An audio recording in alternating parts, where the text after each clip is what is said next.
José, fiel até nas desventuras. O tema desta aula está, o versículo em destaque em Jeremias 29:11, porque eu bem sei os pensamentos que penso de vós, diz o Senhor, pensamentos de paz e não de mal, para vos dar o fim que esperais. A paz de Cristo para todos, sejam muito bem-vindos ao início do terceiro trimestre de 2022, na classe de juvenis. Eu sou o professor Denis Pereira e é um prazer receber por aqui semanalmente professores, dirigentes, superintendentes, coordenadores e todos que amam a palavra de Deus e a escola dominical. Se você não está inscrito no canal ainda, inscreva-se, ative as notificações, isso é muito importante. Nós temos aqui as pré-aulas para as classes de pré-adolescentes, adolescentes, juvenis, jovens e adultos. Então inscreva-se no nosso canal, ative as notificações. Você pode ajudar o nosso canal tornando-se membro. Clique no botão tornar-se membro aí, torne-se um membro do nosso canal. Em breve teremos conteúdos exclusivos para os membros do canal. Você também pode nos ajudar clicando no Valeu e escolhendo um valor para contribuir com o nosso canal, ou tem a chave Pix aqui também. E claro, compartilhe com o departamento da IBD da sua igreja, porque tem muita coisa aqui interessante sobre a escola dominical. Pegue lápis, papel e caneta e vamos juntos preparar mais uma aula da escola dominical.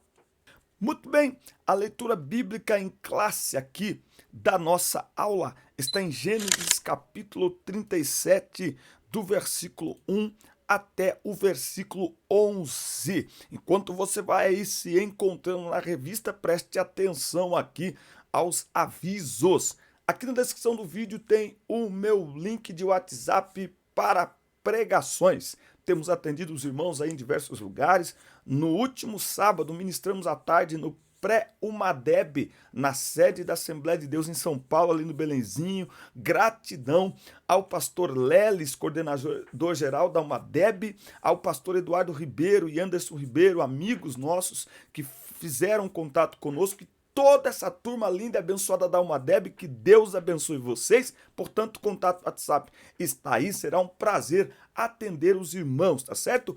Também tem um link para grupos de professores no WhatsApp. Temos 6 grupos. Participe conosco. Temos slides, comentários, certificados e muito mais para compartilhar com os irmãos. E tem aí também o número da chave Pix para você contribuir com o nosso canal. E tem um link para você baixar material aí em PDF para as suas aulas, tá certo? Vamos lá aqui, chegando no tópico 1 aqui da nossa revista. Quem é José? Quem é José? Preste atenção, porque eu não vou ficar lendo revista, ok? A gente não fica lendo revista lá na sala de aula. Você fica lendo revista? Aliás, responde aqui para mim. Você recebeu algum tipo de treinamento para a escola dominical? Recebeu ou não? Responde aqui para mim nos comentários, por favor, tá certo? Muito bem. Quem é José? É a primeira coisa que nós vamos trazer aqui, não é? Quem é José? José tem aí um nascimento celebrado. Por que José tem um nascimento celebrado? Lembra que a família de José é uma família um tanto quanto disfuncional. É uma família de um pai com 4 mulheres. 2 são esposas e 2 são servas destas mulheres, que acabam gerando filhos por Jacó. Com Jacó tem muita inveja, muito ciúme aí no meio desta família.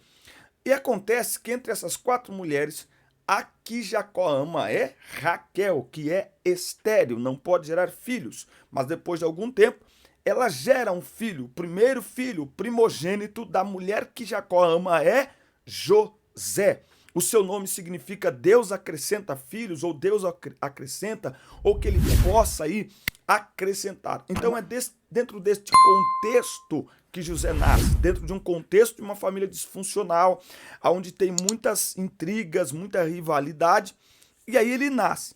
Como se não bastasse toda essa situação, nós temos aí uma situação onde Jacó demonstra uma predileção por José, ou seja, ele deixa claro que ele prefere José, que José é o seu filho preferido diante de outros 11 irmãos, certo?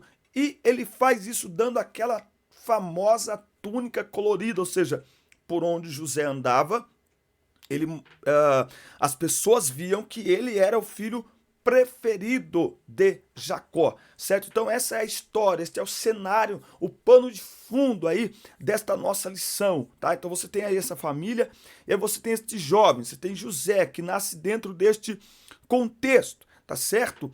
E aí ele vai sofrer consequências. Por quê? Dentro de todo esse contexto, dentro desta família, com todas essas situações, dentro desta preferência do seu pai por ele, ele tem também uma questão que é a seguinte: ele sonha, ele tem sonhos, e os sonhos de José, eles causam um impacto negativo na vida ali dos seus irmãos, né? Eu tenho dito que assim, você conhece as pessoas de verdade quando os seus sonhos são maiores do que os delas, né? Então assim, tem pessoas que caminham ao nosso lado que eles aceitam que a gente sonhe em ser algo menor do que eles, ou igual a eles, mas quando o nosso sonho é ser maior do que eles, é um sonho completamente extraordinário, é aí que a gente conhece de fato quem anda aí ao nosso lado.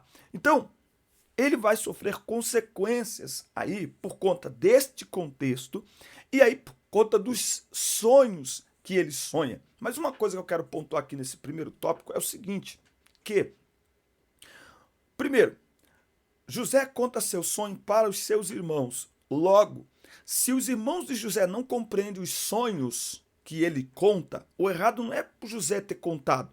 Isso é sintoma exatamente de uma família que precisava de tratamento, de uma família que precisava de ajuda, não é? Então, José conta na inocência e José conta para a família. Se nós não podemos contar os nossos sonhos para a nossa família, para quem nós vamos contar? Então, a gente pode notar aqui sintomas de uma família doente. É uma família que mata os sonhos dos seus integrantes. Anotou aí?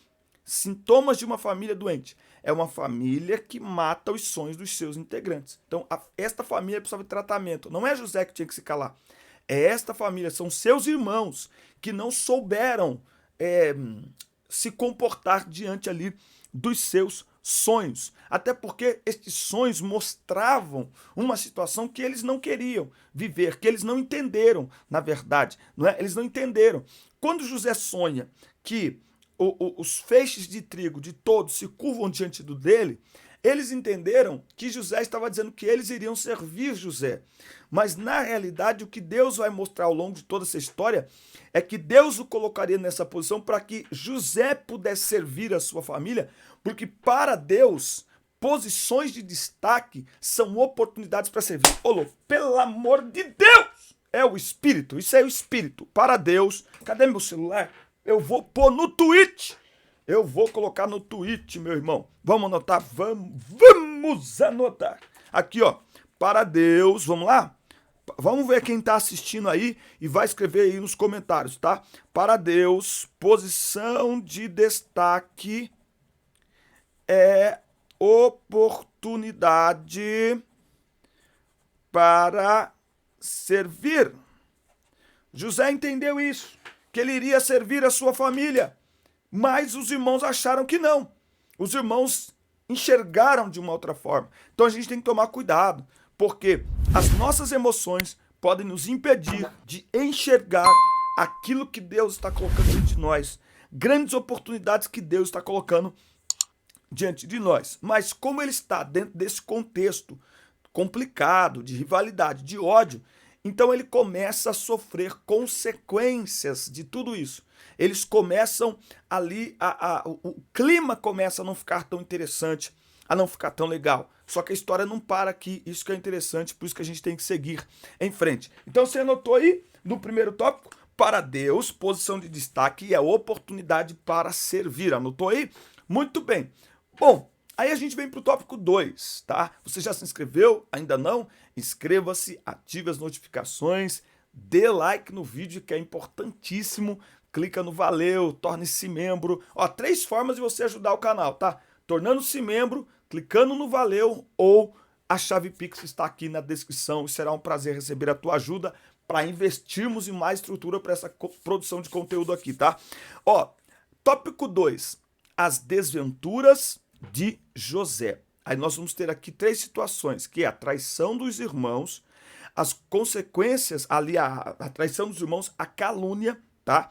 e a ingratidão. Traição, calúnia e ingratidão. Complicadinho, né? Mas vamos lá.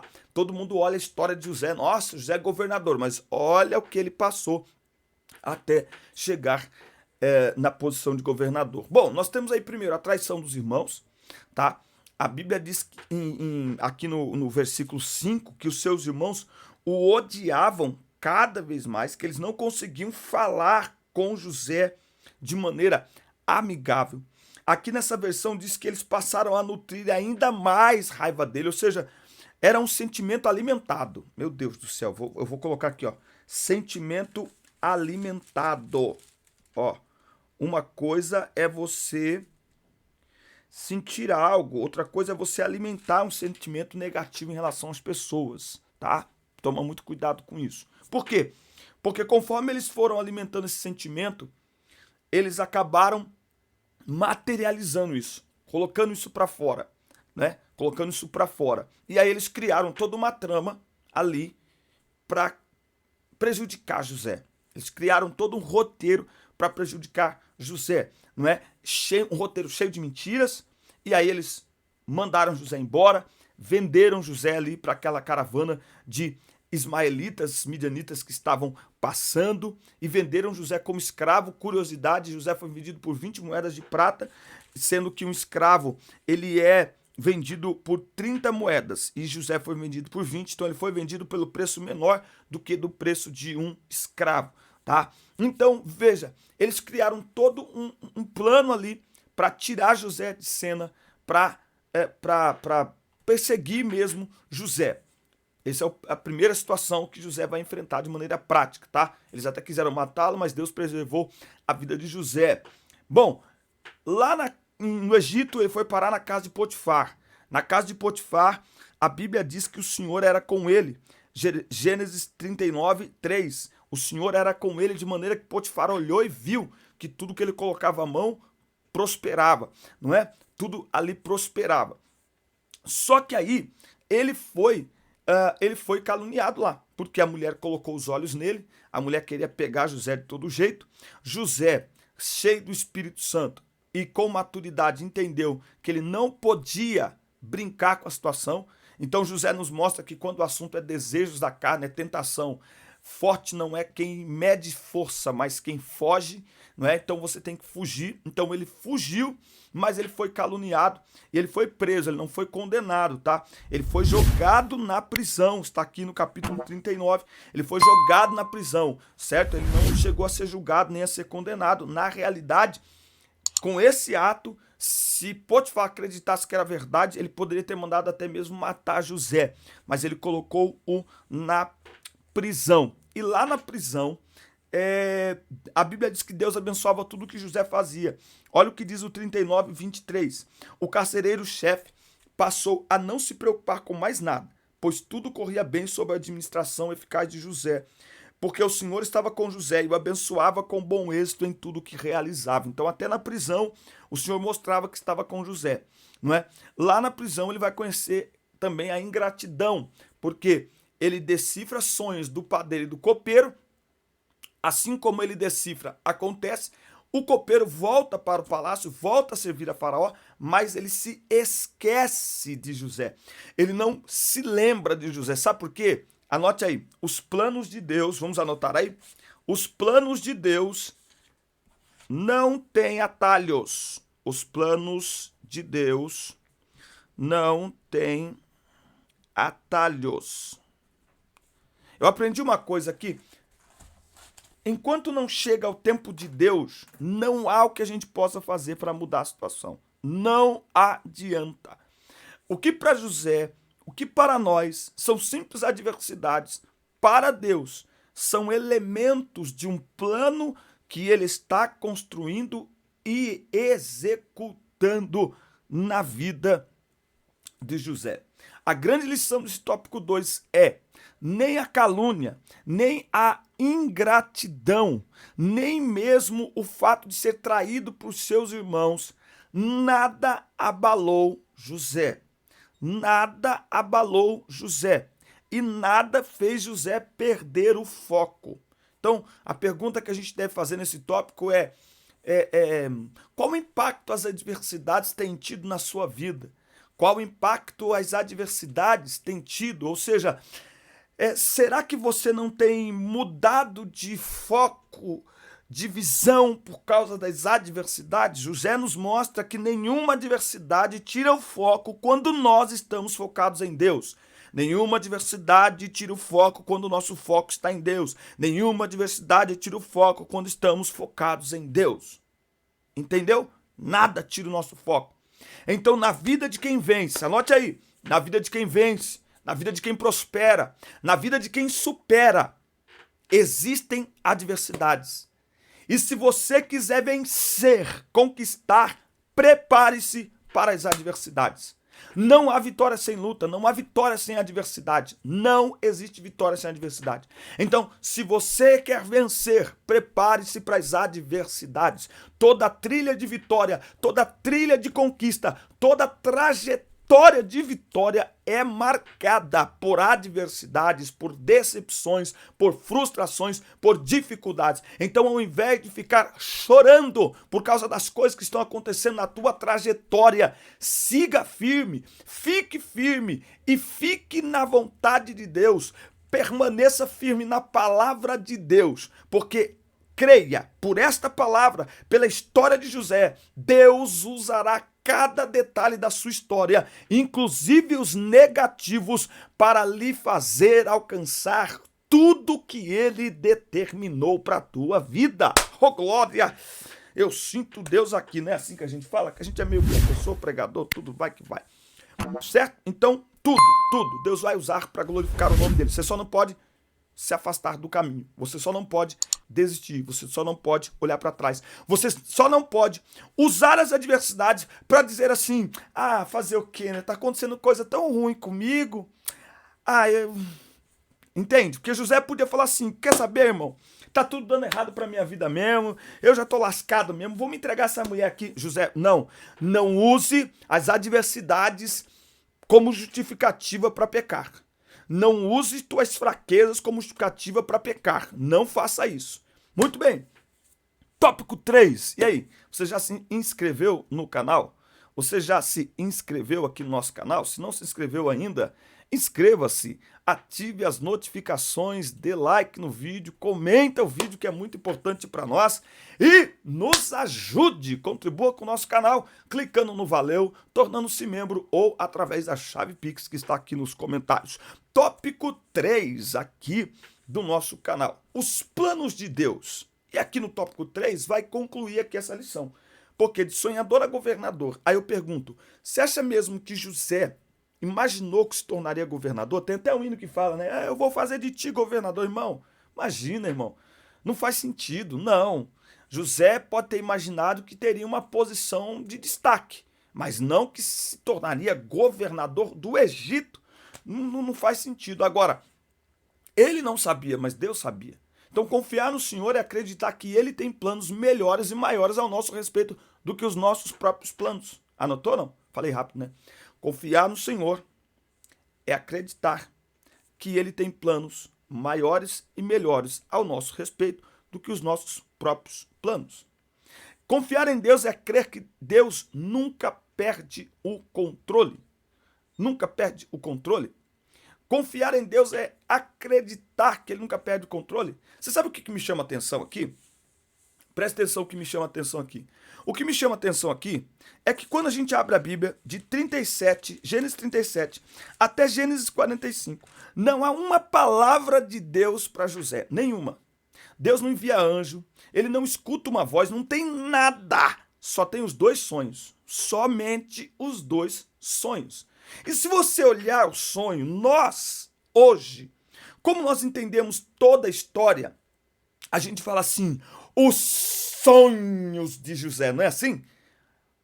Como assim, sonhos divinos para a vida de José. Gente, olha o texto, ele só sonhou.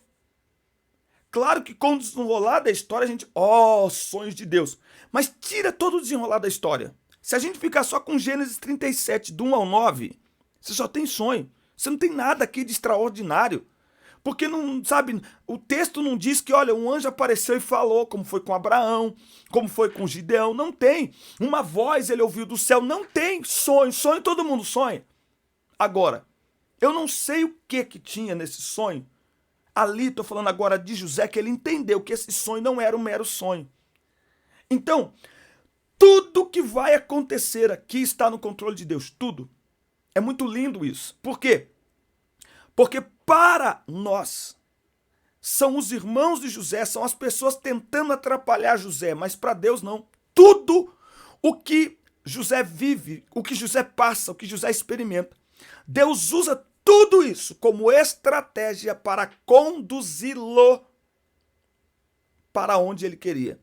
Então os irmãos de José acham que estão se livrando de José, quando na verdade eles estão encaminhando José exatamente para onde Deus quer. Olha que coisa extraordinária. Os irmãos de José, vamos nos livrar de José. Vamos matar ele. Não, matar não, porque eu tenho um plano com ele, então não vai matar. Então vamos vender ele para essa caravana. Tá, pode vender. Vender não faz parte do plano dele, mas faz parte do meu plano. Traduzindo, tem coisas na minha e na tua vida que não faz parte dos nossos planos, mas faz parte dos planos de Deus. Tem muita coisa que a gente não planejou. José não planejou isso aqui. Mas Deus tinha um plano. O plano não era nem que ele passasse por isso. O plano era que ele se tornasse alguém influente. Gênesis 45 e versículo 5, quando ele diz assim para os seus irmãos, olha, foi Deus que me enviou para cá, para preservar as vossas vidas. Então o plano de Deus para a vida de José era preservar a sua família, preservar a terra da fome. O plano de Deus para a vida de José era maior que ele mesmo. E esse que é o problema. Esse que é o problema. Ei, o plano é maior do que você mesmo. O plano é maior que você. O plano é maior do que seus desejos, seus pensamentos. O plano vai além. Então Deus o conduziu. Deus o levou. E Deus o levaria de qualquer maneira. Mas ele usou estas adversidades para conduzir José. Então, em meio às adversidades, Deus estava conduzindo José para o lugar que ele queria. Em meio às adversidades, Deus estava conduzindo José para realizar os seus propósitos na vida de José. Tudo aquilo que nós olhamos e dizemos, meu Deus, isso vai atrapalhar, os irmãos odiaram, joga no calabouço, vende, vai como escravo, agora está na cadeia. E depois ele é esquecido na cadeia. Meu Deus, o que está acontecendo? Ok. Deus tinha um plano que era maior do que tudo isso. E aí entra Jó 42. Nenhum dos teus planos podem ser impedidos. Então, nos planos de José, os pequenos planos de José, não fazia sentido nada do que ele estava vivendo. Mas para os planos de Deus, tudo isso estava sendo encaixado perfeitamente para que o plano de Deus se concretizasse na vida de José. Essa é a grande lição. Então, vale a pena ser fiel. Vale a pena permanecer na presença do Senhor. Mesmo diante das adversidades, não recue, não pare, não murmure e não se entregue. Não, permaneça firme. Porque Deus é aquele que em meio às adversidades se revela. Deus é aquele que em meio às adversidades, ele constrói, cumpre e executa os seus propósitos eternos. E detalhe, cuidado com essa ideia de que tem que conhecer a vontade de Deus. A vontade de Deus é que a gente confie nele. Ponto. Agora, aonde vai chegar, quais caminhos, ele não fala geralmente. Ele não falou para José, ele não fala. Ele só diz assim, confia em mim, acabou. Então cabe a nós confiarmos no Senhor. Então, em meio às desventuras, José decidiu ser fiel. José foi fiel.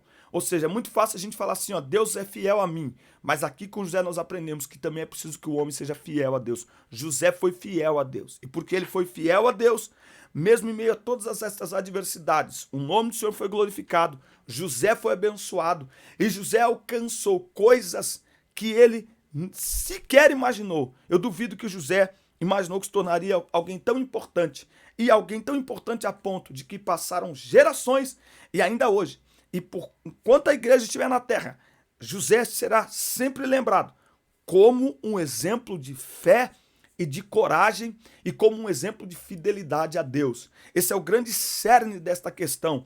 Em meio às adversidades, seja fiel a Deus, para você ser lembrado como alguém que é fiel a Deus. As adversidades testam a nossa fidelidade. As adversidades, elas vêm para que nós possamos experimentar a fidelidade de Deus e também para mostrarmos que somos fiéis a Deus, que não é adversidade, não é mentira, não é calúnia, não é traição, não é sedução, nada irá nos separar do amor de Deus que está em Cristo Jesus. Então, que a adversidade na sua vida se torne uma oportunidade onde Deus seja glorificado e você mostre que a sua fé não é de isopor, não é de pipoca nem de algodão doce, ela está firmada na rocha que é Cristo Jesus. Amém, meus irmãos? Esta foi a lição 1, classe de juvenis. Que Deus abençoe sua vida nesse início de trimestre maravilhoso. Fique conosco, tem muita coisa abençoada chegando por aí. Por isso, assista, curta, compartilhe, inscreva-se no canal e até o nosso próximo encontro. Deus abençoe vocês.